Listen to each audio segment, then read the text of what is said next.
Third episode of the week, and we're not even in season. That's how you know we have a ton going on today. Saw spring practice, middle of March Madness, and a commitment to top it all off as we welcome you back into another edition of Kolby's Corner, coming to here live from Blacksburg, Virginia, March 19th, year of our Lord 2026. So much to touch on. I feel like I've been accruing my notes from practice today. We'll get into all that. If you're here in the live chat, make sure to drop any questions you have over there. As well with the commitment. Virginia Tech picks up its first commitment of the 2027 class. You know, they had Ben Muster, some other guys, but decommits, first commit under James Franklin in the 2027 class. We'll talk that a little bit, but mostly all practice takeaway. So I don't want to take too much time here. If you're new, make sure to subscribe to the channel, like the video. It helps me out a ton. There you can see at the bottom ticker, 60% off annual VIP membership over at vtscoop.com. If you use code Kolby, that deal is going to run through the spring game. I was pitched by management, the higher ups at 24/7, that a site from a school right down the road did rather well with this promo, and almost as a challenge. So prove me right that we have a good fan base. We have people saying, how can you support? Go over to vtscoop.com, use code Kolby. I guarantee you won't regret it. Evan's going to run Terror Dome later today at 8. A ton of recruiting insight and intel there that we're not going to touch on today. We're just running a live thread from practice. There's just so much stuff I'm not going to be able to touch on in this video. It's just such a wealth of knowledge. The commitment today, you would have known about it over there. It is just the best place to be. vtscoop.com, wall-to-wall team coverage. And if you get the annual deal, it goes all the way through next transfer portal cycle, all summer official visits. And yeah, it's a great deal. So subscribe, like the video, do all those things. Helps me out a ton. But let's jump right into it. Virginia Tech held its first open practice to the media today on March 19th, and we saw the full practice, all the periods, and there's a ton of takeaways. I think we'll start position by position, and then we'll get into different questions or things that we saw. First off, at the quarterback position, it's probably the number one storyline for Virginia Tech this year, right? And I think you're starting to see it come together a little bit. Now, these guys are still in shells. There's a ton to play out, but the incumbent or presumed starter, Ethan Grunkmeyer, coming from Penn State, he led the drills, and I think that was to be expected.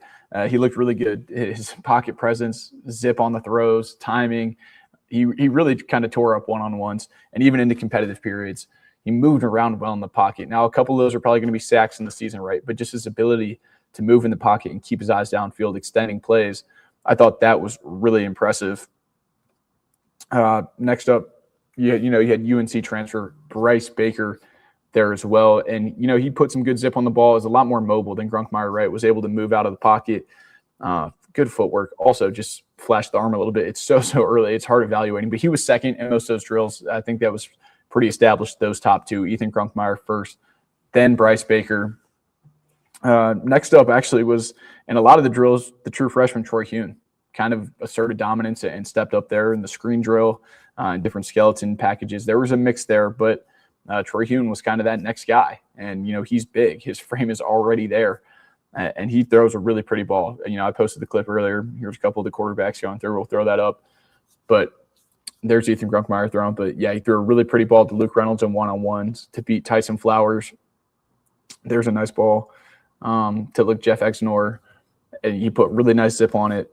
And he also showed a little bit with his legs. Flash. Here's the ball to Luke Reynolds that he dots in over Tyson Flowers. Luke Reynolds, we'll get to it in the tight ends, but he had himself a day as well, going up and over Sherrod Koval. Saw that picture over on X if you were following. So the offense had a day, but then by the end of practice, defense kind of got their back. But outside of the quarterback position, Troy Hune really showed some nice attributes there in his first practice open in the media. And then behind them was the two returners. Prior to the James Franklin era, you had Keldon Ryan and A.J. Brand. Keldon looked slightly ahead of A.J., and yeah, we'll see how that continues to play out. Obviously, all of spring, once the pads go on, it'll be really interesting. But I think Grunkmeyer, Baker, Hune, those guys kind of asserted themselves. And then Ryan and Brand working behind them. And it was refreshing, I would say, when you've been going to spring practices or fall practices and you see the depth of the quarterback position. You've got a lot more aptitude and players that can make certain throws and run a practice and get the most out of it, which is really impressive. Putting balls on time and just getting in rhythm that early, it's very, very valuable for teams. Moving along to the running back position, this was one, talking with some different people. they had themselves a day, right? Obviously, we knew going into the practice, Marcellus Hawkins is a little banged up. Messiah Mickens going to be out for most of spring. That they only have, 5 guys in that room right now. And Coach Norville McKenzie, we've been singing his praises coming from Georgia Tech, but he did not let up on those guys at all. There was a time where, they just kept going individual workouts. It just seemed relentless. And then on back-to-back reps, Jeff Overton and Tyler Mason put the ball on the ground, and it just led to more up downs. And they're already tired, and they're going out there. So, I think they're going to be well-conditioned heading into the summer, even after the summer and into fall camp. But he definitely coaches them very hard. The offensive line probably didn't get the best push when they were out there in competitive periods. No running back really popped a big run. But, Bill Davis has lost some weight, but still looks very massive. Jeff Overton has added a ton of good weight, still looks explosive. And I think those were the 2 biggest takeaways there now. Marcellus Hawkins, though, I think that's something to note. He was out there taking mental reps, wasn't dressed, still dealing with the injuries, but he's going out there at walk-through speed, which I thought was really valuable. Next up at wide receivers, we've talked about it. Aiden Green is definitely leader of the pack there. Did not see him drop a ball today. He went up and over Jaquez White on the far sideline for a touchdown. Had a couple where he just went up and over and kind of dominated the DB, which is a really good sign. And that's a fact that those were down the field and the ball was delivered on time from Troy Hune, Ethan Grunkmeyer. Really nice balls to him. Outside of that, I think Keshawn Brown, there was one play where realistically in live action, it would have been a sack on Bryce Baker, but he dropped back and threw it up to his, former high school teammate, and he ran it in for a touchdown, and he absolutely took the top off the defense. Someone, at his size, he can absolutely burn. A couple really big plays from Keshawn Brown. I think those 2 guys, Q and Aiden Green, you can pencil in as 2 of those top starting wide receivers, but behind them, I would say it's completely wide open. Jeff Exnor had a really nice day, but then he paired that with a drop. I think Cam Sparks had a really nice day, but then he paired that with the drop. So, there's a lot of influx. You look at Keelan Adams and Chance Wiggins, both those guys still working back. How do they factor in? Snook Peterkin's out there, but he's not dressed. He's going in mental reps, so he's still getting back healthy. There's a ton of opportunity. Takai Heath had a pretty nice day, a couple big catches, ran one in for a touchdown. Luke Stewie, really under the radar, someone I didn't have my eyes on, but he was out there making some nice plays. But I think that's a good overall consensus of the wide receiver position. Next to tight ends, this is going to be, I think, a very dynamic tool for Virginia Tech in their offense in 2026. A new offensive coordinator, Ty Howell, is clearly going to want to lean pretty heavily into their tight end packages, and they finally have the personnel to really make that a matchup advantage. When you look at guys, not only Luke Reynolds, I know the 5-star guy, but man, he is such a dynamic athlete. Very, very clean route tree. Runs like a receiver. You can split him out wide. So you're going to put a nickel on him. You're going to go drag, a star linebacker out there. Made a couple really big plays. We talked about the one that you saw right there over Tyson Flowers. But, he absolutely dominated Sherrod Koval in that one rep. Him, Benji Gosnell, and Jarickis Harrison, those 3 are definitely going to be those top 3 guys, barring any injuries. And I think they're all going to see quite a bit of action. So they had nice days. I think mostly Luke Reynolds stood out. And if you've been watching the show, that's a name we've been highlighting. Next on the offensive line, pulling up my notes, but it was very interesting. Johnny Garrett, was dealing with a little bit of an injury earlier in winter workouts. He's actually moved inside. So they had Johnny Garrett working at guard, and they kicked Montavious Cunningham out to right tackle. Now, Logan Howland's dinged up. Justin Terry's a little banged up. So they had Aiden Lynch at left tackle, Laith Ganem at left guard, Kyle Altuner at center, Johnny Garrett at right guard, and then Montavious Cunningham at right tackle in that first group. So it was a little bit of a different look. Actually, on the website over on btscoop.com, if you were there, someone had actually mentioned moving JG inside. And so that was an interesting look. Backup tackles were Lucas Austin and Justin Bell. Backup guards were Brody Meadows and the other backup guard. Going through my notes here, I believe it was Gavin Crawford, and the backup center was Tommy Ricard. So many names to keep track of, so many new transfers, and they're still working through different injuries and such. Like I said, Justin Terry's a little banged up. Logan Howland, which is a really good sign. I know people have been wondering about the Oklahoma transfers timetable. He's out of a sling, and, and talking to other people, it really does not sound like there's much concern there at all. I think he'll get back rolling here relatively quickly after spring, which is a really good sign. Not expected to miss much into summer at all. So I think the offensive line is very much improved, but still a lot of work to be done. So, like I said, the defense was getting pushed there, and we'll move right into the defensive line. That top group was returners: Jason Abbey, Kamari Copeland, Elijah Fall, and Asen Stevens getting a look there at defensive line, which is interesting. You bring in Cortez Harris, Malachi Williams, Javian Hilson. I think Sam Okunlola's a little banged up, so we'll see how that edge rotation falls out. But it was something to note. Jason Abbey, we've been talking about. Asen Stevens get the nod at edge. Along the interior, Eric Mensah also got some looks. Andrew Hanchuk, that was when we talked about on the show last night. Can he finally get it together? Just get back healthy and go get some looks on the inside. I think that is very much a work in process. They're going to rotate that defensive line a lot. That's something that Pride does. But I think they're going to rotate that defense a lot. Like, they're going to be moving guys on and keep them fresh. They feel like they have a really nice platoon. T-Ron Richardson, for his size, moves really well. Like, that's someone I could see getting onto the field. Reminds me, he's not like Christian Evans, but those same guys where it's like, I know he was a little bit different last year because he had to move to offensive line, but like freshmen who could play along the interior, have the body type to do it. Scooting back to linebackers, got pretty good look there. Caleb Spencer looks like he is going to kick back out to star his natural position in that Brent Pride defense. And then Noah Chambers at Mike linebacker. And then Curtis Jones was working at will, as well with Keon Wiley. I think Keon Wiley might eventually end up getting the nod there, but was also working with Curtis Jones Jr., the West Virginia transfer. As you can see, some of those linebacker drills. Brent Pride back in the mix. Man, he was very hands-on with the linebackers as they were working through that. So, it's kind of crazy seeing Brent Pride back out at practice. But then the next linebacker group, like I said, it was Keon Wiley at will, George Balance at Mike, and at star was Gabe Williams. Gabe Williams looked great back out there, looked like he was 230 moving around.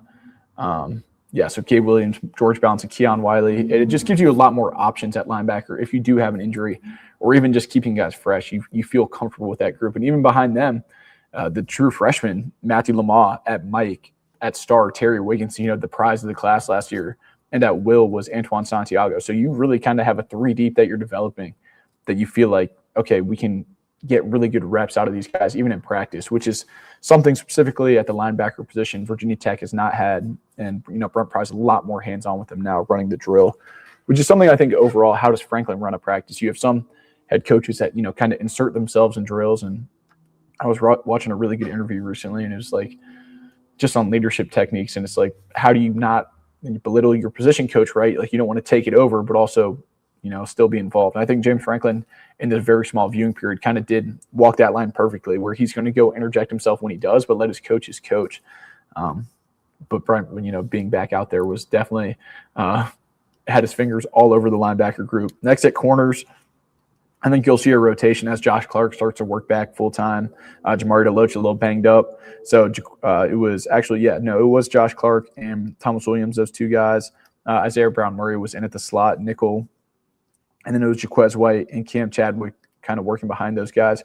Chadwick took a little bit of a lick on a play where he picked it off. Tyson Flowers caught a little bit of friendly fire. Didn't know if he went back out there, but something to watch there. At safeties, Quentin Reddish and Tyson Flowers kind of had those top two spots locked down. Now, you saw rotations between Jordan Bass and Sheldon Robinson behind them, but that tandem of Quentin Reddish and Tyson Flowers came a little bit clearer, but I think you'll see a lot of those guys. Brennan Johnson also made a couple plays.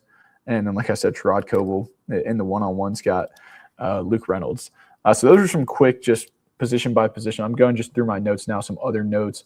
I think it's interesting that for the offense, they bring in longtime Wake Forest offensive coordinator Warren Ruggiero, who was at Iowa last year, very long-term offensive analyst. He was very involved with quarterbacks. It was one of the first things I noticed as soon as I went out there, just how much he was spending time with the quarterbacks, right? And, he's had a very, very long history of coaching ball and successful offenses. I know people always think about the slow mesh, but there's a ton that goes into it. So him being involved there. Something else that I thought was interesting was that they're going to huddle, and they're using actual snap counts, not just the clap and line up and check with me. So they're, the quarterbacks are wearing wristbands. They're calling in plays. They're huddling, which is something different than what Virginia Tech has done. He started in the slot, just health.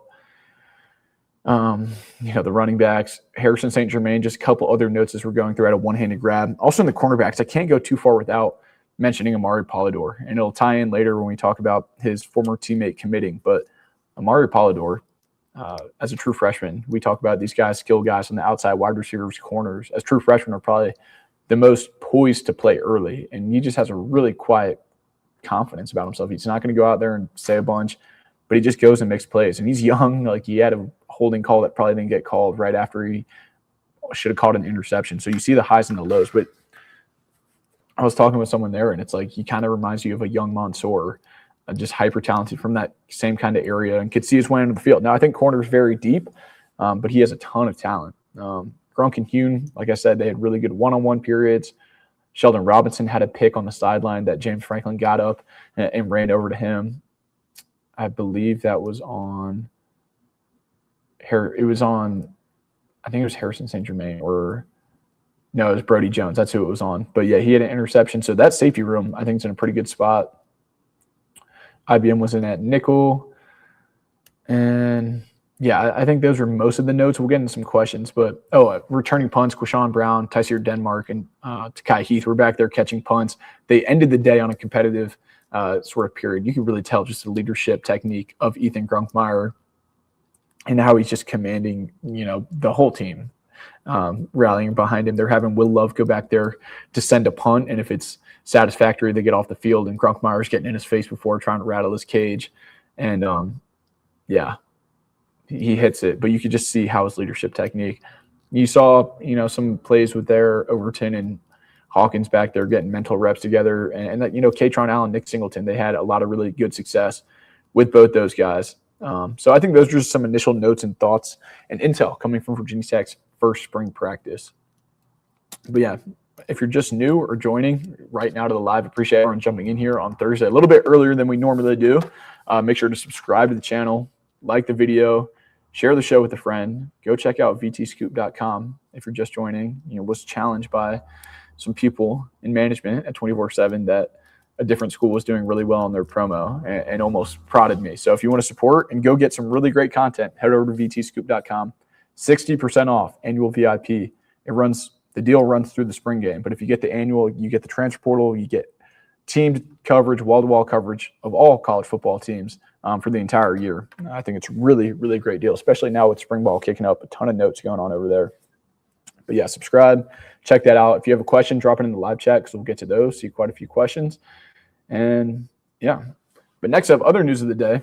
Virginia Tech picked up a commitment from 3-star defensive lineman Alexander Taylor roughly an hour ago. He was on campus today at Virginia Tech, visited, and we just mentioned Amari Polidor from St. Francis Academy, one of the arguably the top one or two prep schools in the entire country with the talent they're producing. But a really, really nice pickup for Virginia Tech to kickstart that 2027 class in the trenches. He was on campus today, and you start to hear buzz pretty quickly that it was a really, really good visit.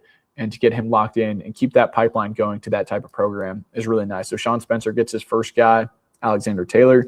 You talk about Amari Polidor on the team, was a corner last year for St. Francis. They had that nationally televised game against the Utah team where they won very handedly. And yeah, 6'3", 230, he's probably going to grow right now. He's going to grow into a much larger frame, has twitch and a ton of power. Saw him at, I think, UA Baltimore last year. And, Penn State was involved, and now Virginia Tech's hopped in the mix. So, yep, good pickup to click off the class. And then news breaking right after spring practice. It's been a very, very action-packed day over on vtscoop.com and I guess on Kolby's Corner. So I know I rambled, but the biggest thing is I want to get to everyone's questions. So if you have questions, drop them in the live chat. We'll get to those, and we'll keep this thing rolling. First off, we got Jeff McGuire saying Grunk 1, Baker 2, Hune 3. So now, they're still doing a true rotation, I would say, but just as you sort of saw them go through the lines, Grunkmeyer, Baker, Hune, it was mixed in with Keldon Ryan and AJ Brand, right? Like, as you go through different periods, you still saw that rotation. It was the second day, and I know Franklin said they're going to have a consistent rotation. I think I said in my story, it's definitely not a sweeping comment or a depth chart by any means. It's March 19th. They're not even in pads yet, but That was kind of the order they were working through. And I could see it building that way just based on what you saw on the practice field. Colin Ratliff, 4,100, saying, how does Keldon Ryan look compared to the top three? And any talks of a position switch for A.J. Brand? I mean, you've been hearing that stuff for A.J. Brand for a little while now. I mean, we've gone over it for quite a while here on the show that South Carolina wouldn't offer him as a quarterback up until the week of signing day when he eventually did sign with Virginia Tech. So it's been talked about going back to his high school days. I don't see any movement on that now. You know, if you're going to do that, you're probably going to do it over winter. I'm not sure if they make that move over summer. And you kind of need those numbers. Like the same at running back. You only have 5 healthy running backs. It gets a little bit tougher when you only have 4 quarterbacks for different drills. You know, it's 2 guys and then 2 guys and then you're flipping. So, I mean, it'd be possible. But if you do that, I think it just becomes a little bit of a headache at this stage just for sheer numbers and how you want to run a practice and operate a practice. Keldon, you know, looked good. He's added a ton of weight, which is good. You know, it was one of the biggest things holding him back was probably his frame and his size. You can tell he's gotten a lot more comfortable. He had some really nice throws as well. I probably undersold him. He had a couple of really nice throws as well. I saw that, and I have a picture of one of them. But, yeah, he worked in there as well. And, you know, he's familiar. He knows a lot more of these guys. But it's going to be an uphill battle when you bring in a guy like Ethan Grunkmeyer in. You know, he's the same class as Bryce Baker. So they're going to be tied together because realistically, looking at it, a domino's going to have to fall in that room eventually, right? You're not going to keep all those guys together. So this spring will be really big. Got sideline shenanigans in here. Appreciate the comment. Yo, what's up, Kolby? Who have been the standouts of spring practice so far? I'm hearing great things about Luke Stewie. Yep. Appreciate the comment. And like I said, one of those guys that was probably underrated from today was Luke Stewie. I didn't go in expecting really much out of him. Now, you've heard really good things about him, but based on the guys they bring in, Tysier Denmark, Jeff Exenor, other guys. I mean, I know Marlane Jackson's banged up. Shamarius Peterkin's not out there. Cam Sparks had a nice day. So the 2 of those guys, Cam Sparks, Luke Stewie had nice days. Amari Polidor under the radar. Luke Reynolds, a tight end, had a really nice day. I think Ethan Grunkmeyer, Troy Hune, you can't look past those guys having solid days. Along the defensive line, Gabe Williams had a sack. I guess that's at linebacker, but he had a sack. You saw a good push from Jason Abbey. Kamari Copeland obviously had good push. I think those guys stand out. At safety, Tyson Flowers had a pass breakup. A couple other guys. Quentin Reddish looked good in coverage. Sheldon Robinson had the pick. I would say those guys. Who else? You know, you've been hearing some good stuff. I mean, Aiden Green. I've gone too far without talking about Aiden Green. His first day, I mean, one-handed catches today, just not even circus catches, just really contested catches and going up over good competition. Jaquez White, someone who's done it at a really high level, him making those plays, and then Keshawn Brown. You could just see it with him, the ability to take the top off a defense, get separation.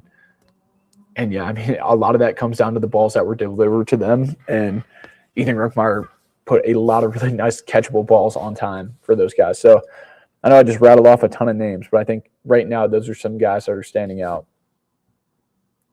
Like I said, if you're just joining and you have questions, you're watching live, drop in the live chat. Love to get to all of those.